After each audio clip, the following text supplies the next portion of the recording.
Metaphor is a figure of speech that implies comparison between two unlike entities. The word metaphor comes from Greek origin, where meta means over and pharo means carry. So, literally, it means a carrying over.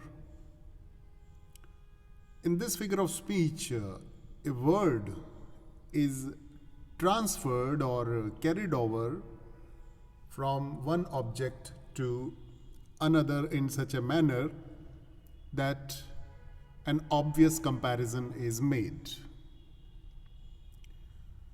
Like simile, which is another figure of speech, metaphor is also an expression of likeness between different objects.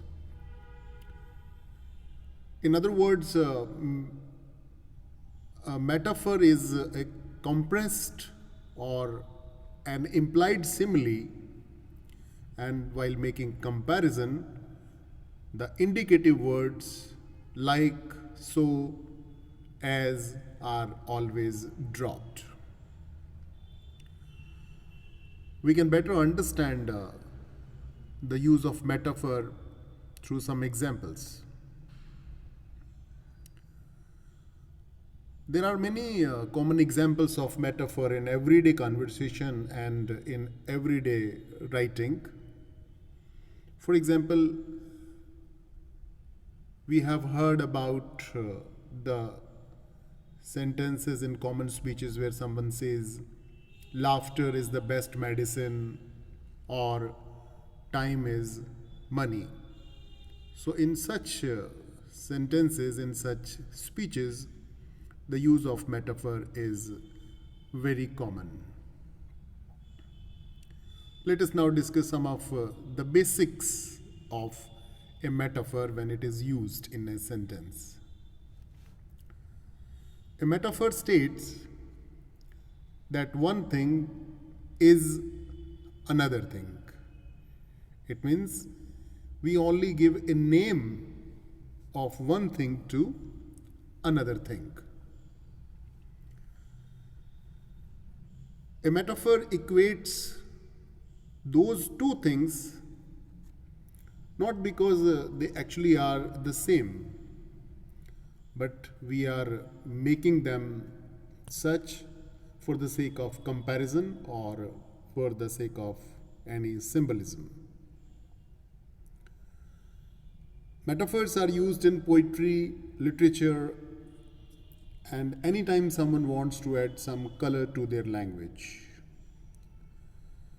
Actually, a metaphor is used to make a comparison between two things that are not alike, but they do have something in common. In a metaphor, a comparison is more indirect in comparison to a comparison made in a simile. In metaphor, this comparison is made by stating that something is something else.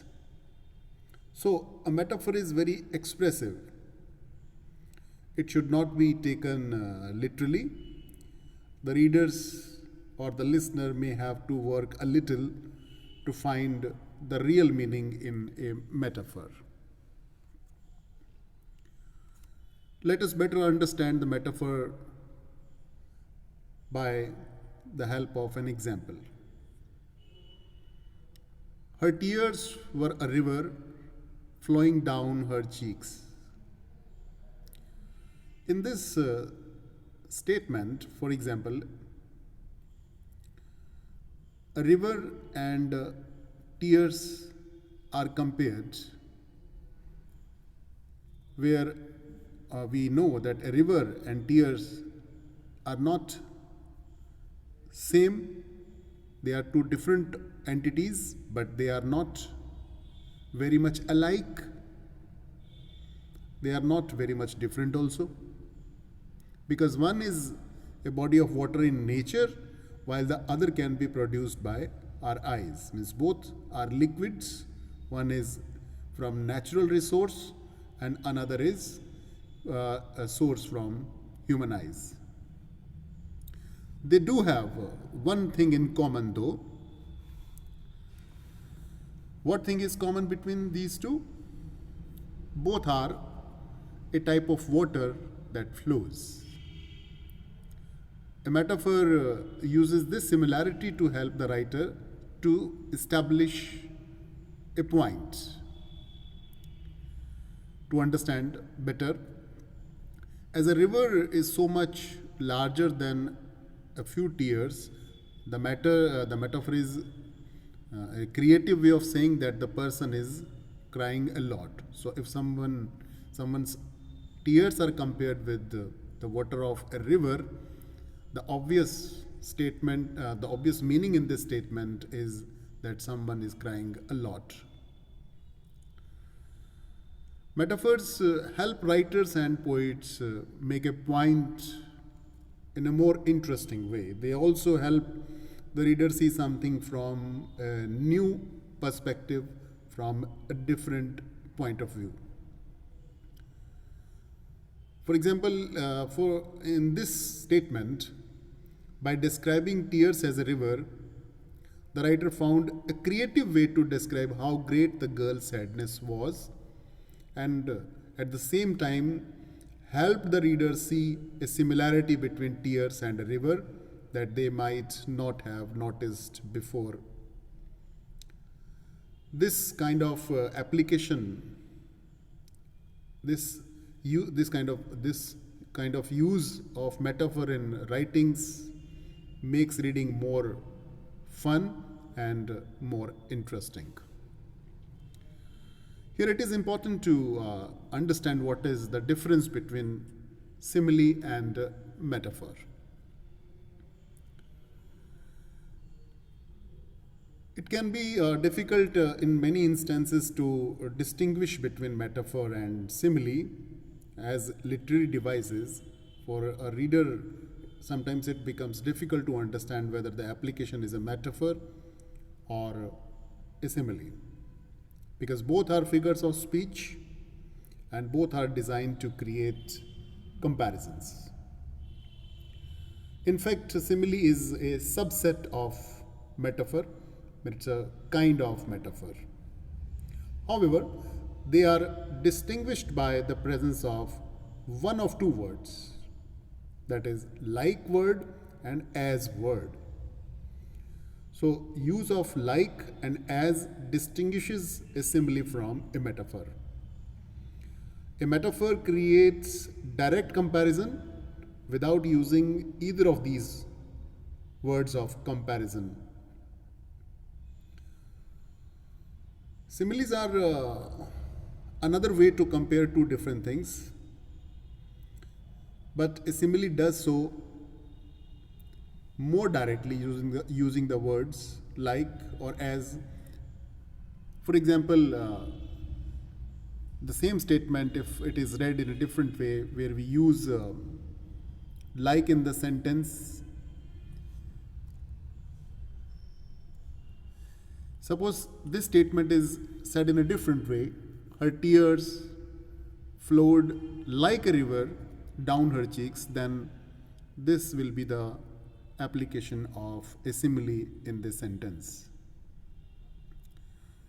Then in that case where like a river word is used, the simile tells the reader that the tears are similar to river but not the same. Whereas a metaphor on the other hand says that something is something else. That is, the girl's tears are equal to a river. A metaphor is not exactly true. It is meant to be understood as a figure of speech, but not a factual statement. Let us further study in detail what the metaphor is and where the metaphor have been applied in some popular quotations or speeches.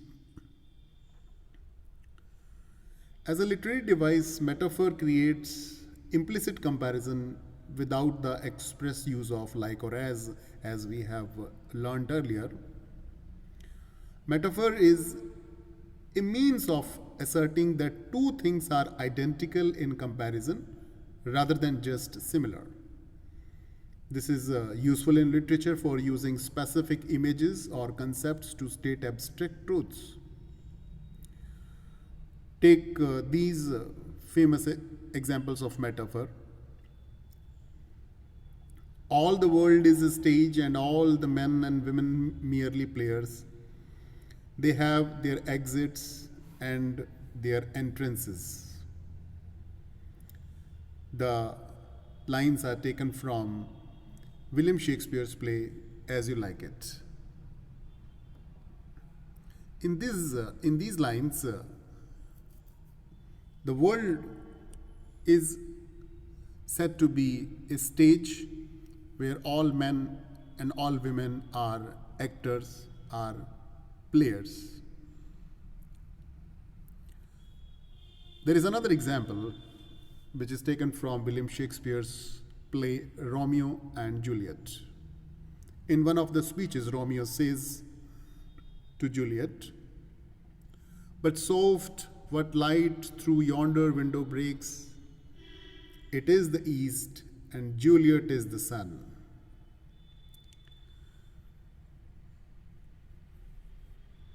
In this statement, in this address, which is made by Romeo in this play, Juliet is compared by Romeo to the sun.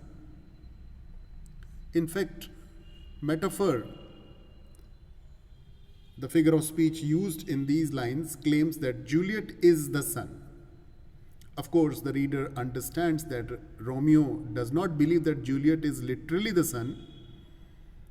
Instead, the comparison demonstrates the idea that Romeo equates Juliet with the beauty, awe, and life-giving force of the sun. To Romeo, symbolically, Juliet and the sun are the same.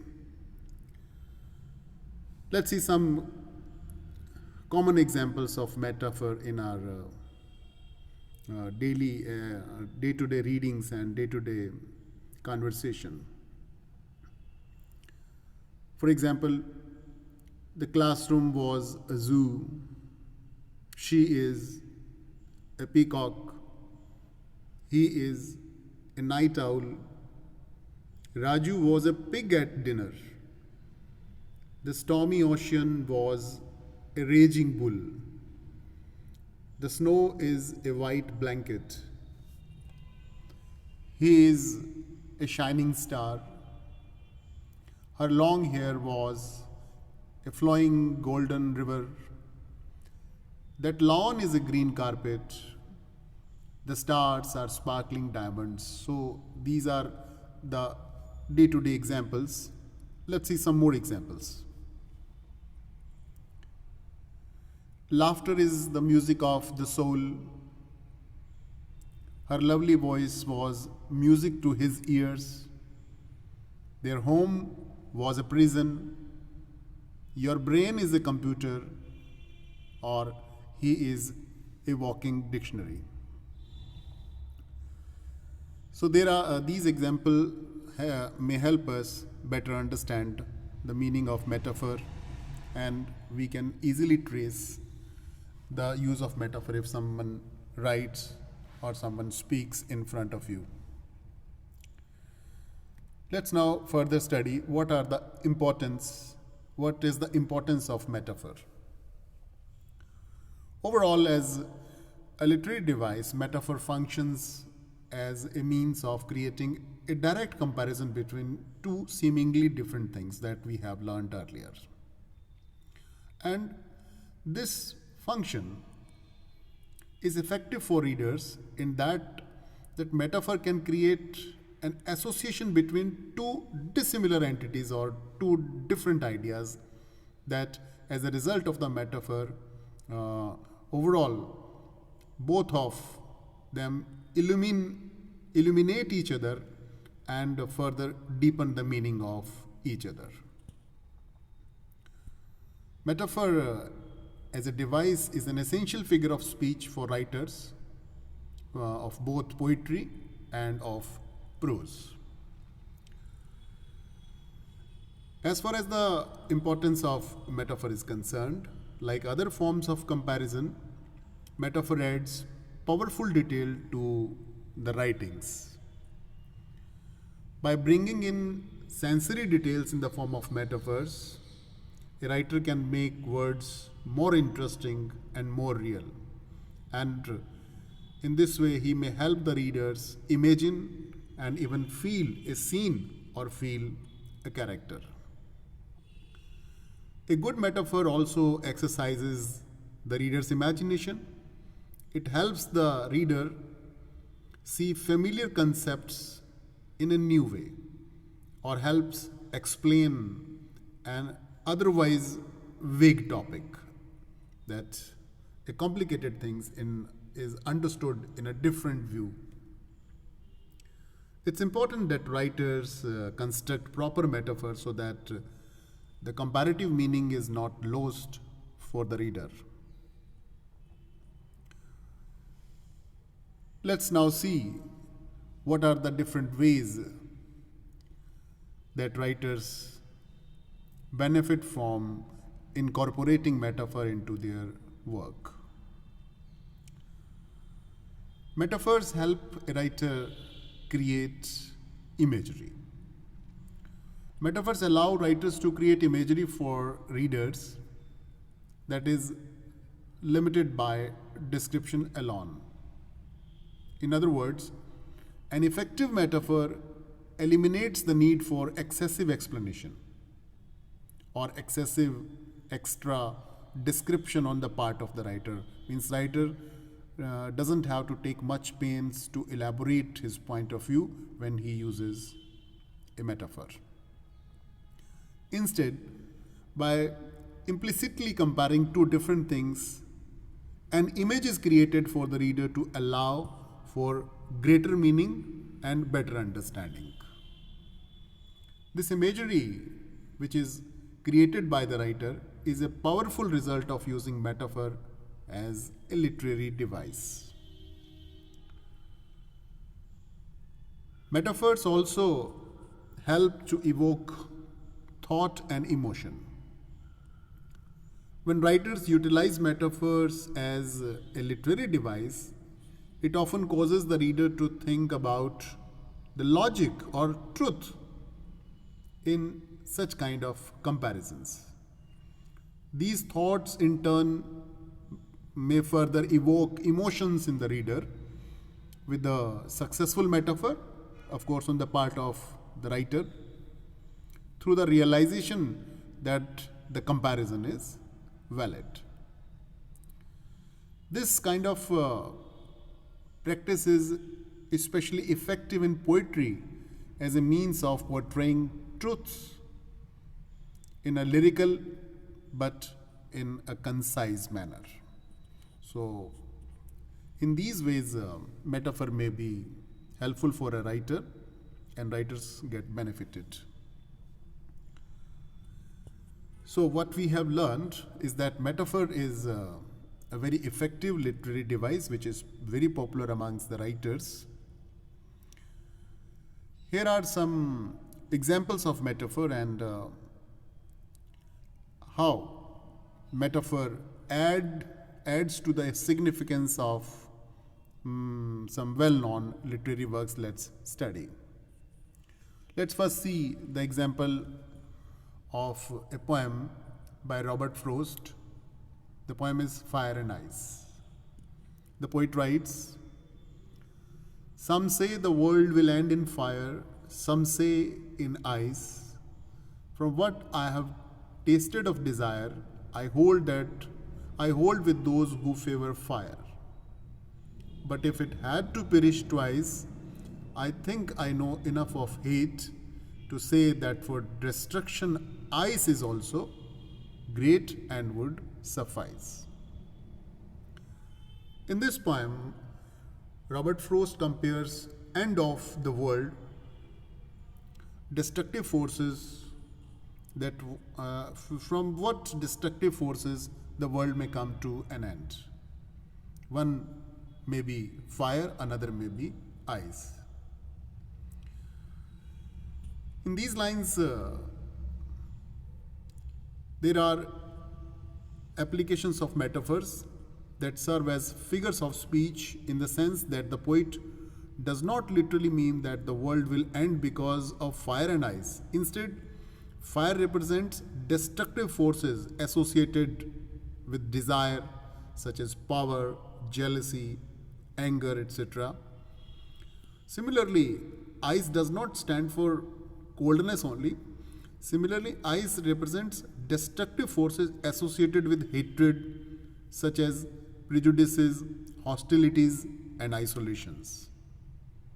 So these metaphors are an effective literary device in that it causes the reader to consider that desire and hatred are as destructive as fire and ice.